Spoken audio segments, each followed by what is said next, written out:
সকলে নম্বর নিয়ে পাশ করেছে বলে হ্যাঁ পেয়েছি পেয়েছি। বাবু এই হতভাগা দরিদ্র এই ভিখারির সন্তান সেই যাবে। বাবু আপনার বাড়িতে কুকুরটার পিছনে আপনি যে কুকুরটা পুষতেছেন খরচ হয় না? বলে হ্যাঁ ডেলি 50 টাকা করে খরচ হয়। বাবু আমার নয়নের পিছনে যদি আপনি 10 টাকা খরচ করতেন আমার নয়ন একটা বড় মানুষ হতো। ধনী ধনের অহংকারে বলে উঠলো তোমার বাবা কি আমার কাছে টাকা কামাই করে রেখে গেছে যে আমি সেখান থেকে টাকা দেব?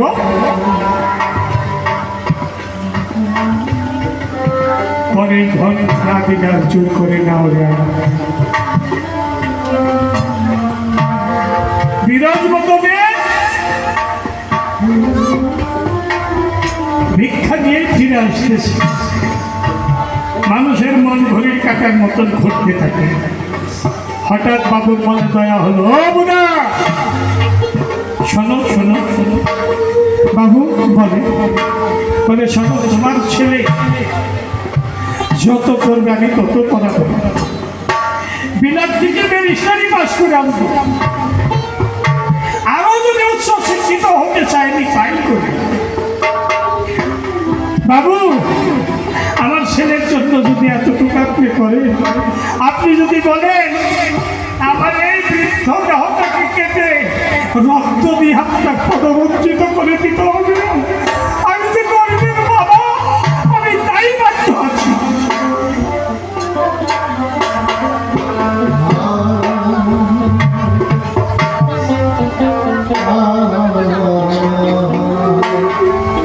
জমিদার বললেন না না আমি তোমার রক্ত চাই না, সবে শুনি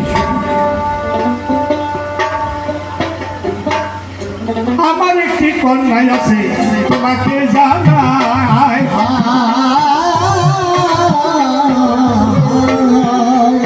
ক্লাস 6-এ পড়ে কন্যা তোমাকে জানাই। নিদানিতে করেতে কেউ না লিখিয়া যত করে ততই আমি পড়াবো তারে।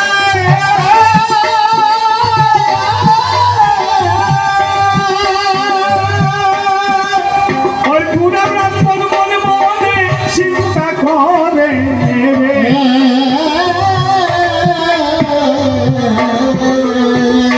এক গাছের বাকল অন্য গাছে লাগে না যায়।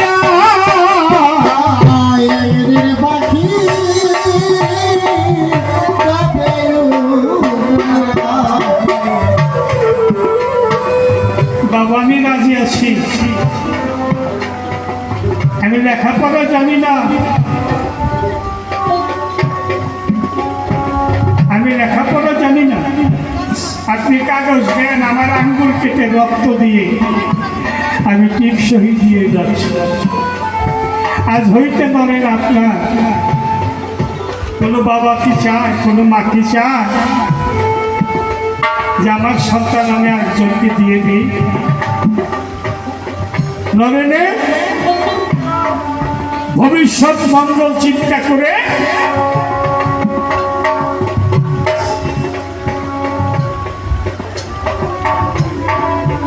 বাড়িতে গিয়ে অবরি ওই জমিদার বাড়িতে আমার নবীনকে দিয়ে আসতে হবে। আমি কথা দিয়ে আসছি নিতাবিতে আমি নবীনকে ছেড়ে দিয়ে আসছি, তার কন্যাকে দিয়ে দিবে।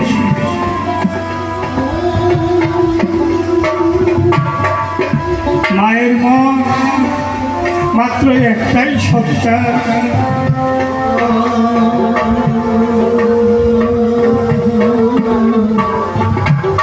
মায়ে বলছে স্বামী গো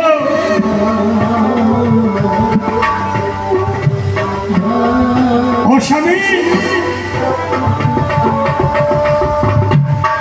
তুমি কি সন্তানের ব্যথা বোঝো?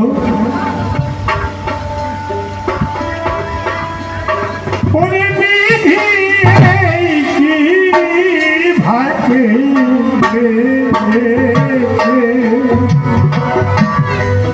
ছিল রে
স্বামী গো, তুমি সেই নারী নরেনকে মেধাবীতে দিয়ে এসছো।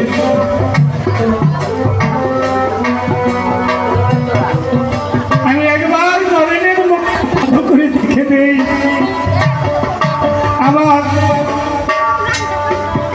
আর কি ভাগ্যে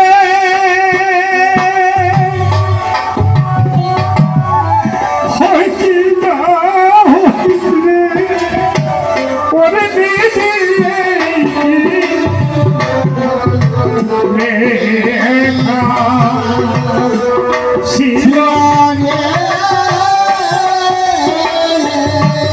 আমি জলের মতো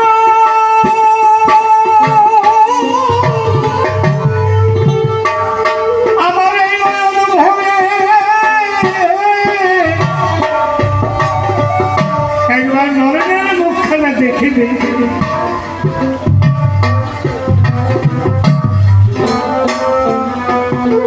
বাবা মা নরেনকে নিয়ে জমিদারের বাড়িতে দিয়ে আসলো। 3 বছর গত হয়ে গেল। ওই নরেন বাবা মায়ের আর কোনো খবর নেয় না।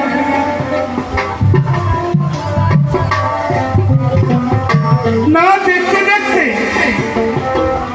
10 বছর পার হয়ে গেল।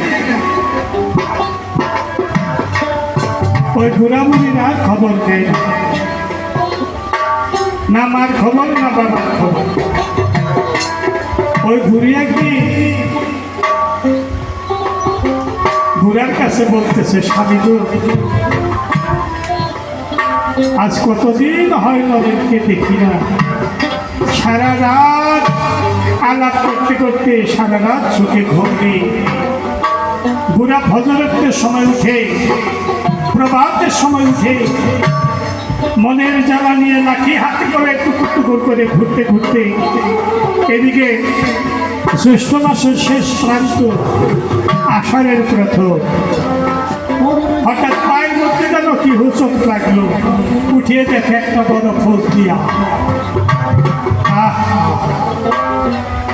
অবুরি সংসারের চিন্তা কি একবারে ছেড়ে দিছ?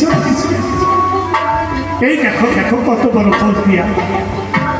এই আমটা খেয়েও তো 2 দিন আমরা বাঁচতে পারবো। এই আমটা বাজারে যদি বিক্রি করি কিছু পয়সা পাবো, চাউল ডাল কিনে এনে খেতে পারবো। নরেনের মা বলল, স্বামী গো, আমি ওই আম ছোবও না, আমি ওই আম খাবো না। কেন? বলে তুমি জানো না স্বামী, আমার নরেন যখন ছোট ছিল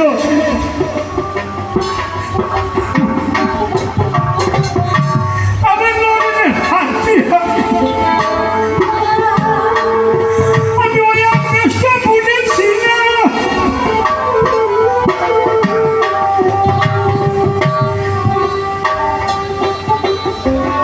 আজকে সে গেছে আম ধরেছে।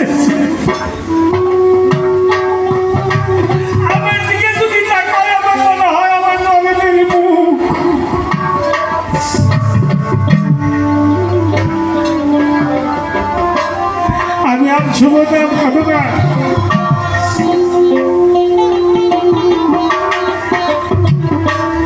বুড়ি নাও ঘরে নিয়ে রাখো। আমি শুভই না, আমি শুতেও পারি, খাইতেও পারি। যদি আমার এই আম নিয়ে তুমি আমার নরেনকে আগে দিয়ে আসো না, আমি কয়েকটি আপনাকে বেঁধে দিচ্ছি, নরেনকে নিয়ে দিয়ে আসো। ঘুরি আমি শুনছি নরেন কলকাতায় থাকে। আমি সেই কলকাতায় কি করে যাব? আমার কাছে তো একটি পয়সাও নাই। বলে স্বামী তুমি চিন্তা করো না, আমার এই বুড়ি বয়সে আমি পরের বাড়িতে ঝিঙিরি করে থাল বাসন ধুয়ে বাড়া বেঁধে চাউল ঝেড়ে দিয়ে মানুষের বাচ্চা রেখে আমি 5টি টাকা জোগাড় করেছি। তোমার কাছে 5টি টাকা থাকতে আমি তোমার চোখের সম্মুখে কত না খেয়ে থেকেছি, কেন দাও নাই? বলে এই জন্যই দেয় নাই স্বামী। কোন সময় নরে কোন দিক দিয়ে আইসে বাড়িতে ঢুকে বলবো, মা মা গো, আমি তোমার নরেন এসেছি। সেদিন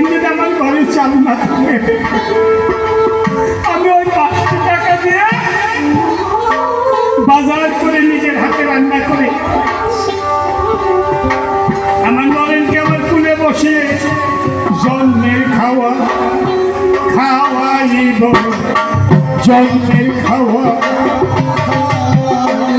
আমার নরেনকে আমি সেদিন পুরে নিব, জন্মের খাওয়া।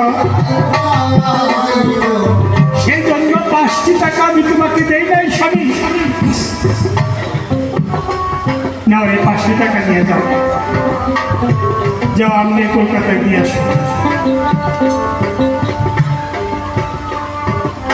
আমের পুটলি ঘোড়ার হাতে, আরেক হাতে লাঠি, টুকটুক করে চলছে।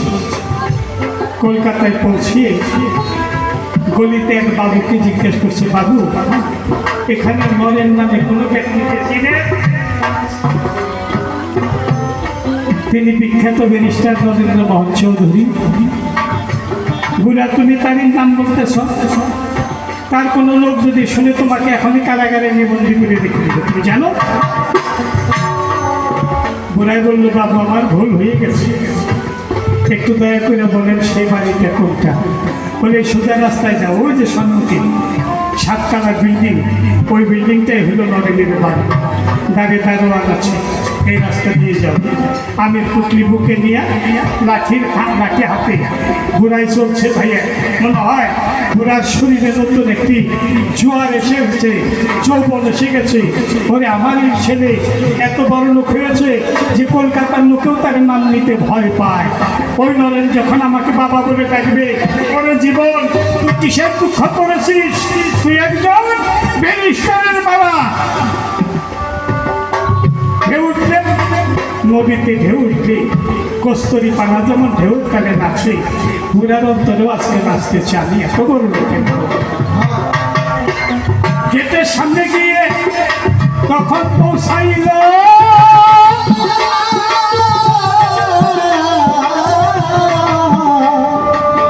গেটের ভিতরে যেতে উদ্যত হইল।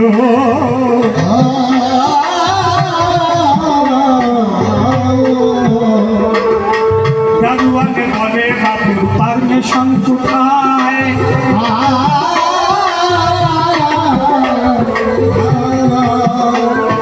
বুড়াই বলে, তোর বাবু ঘুরবে আমার পায়।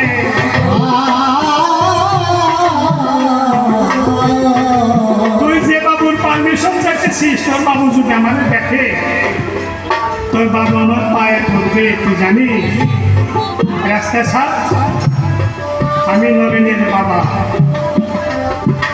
দারোয়ান তখন আর দেরি করে নাই, ঘাড়ের মধ্যে ধরে তাকে অমনি ফেলে দিল।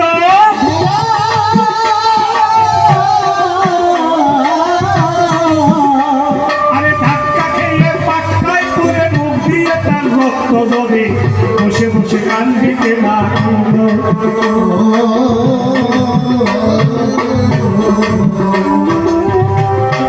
দারোয়ান, এই রক্তের থেকে আমার মনে,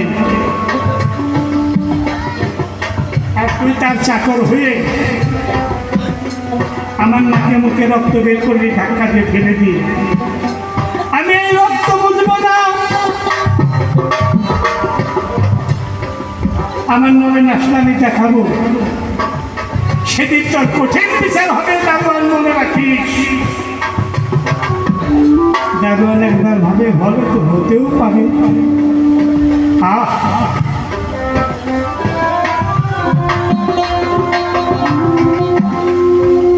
বসে আছে,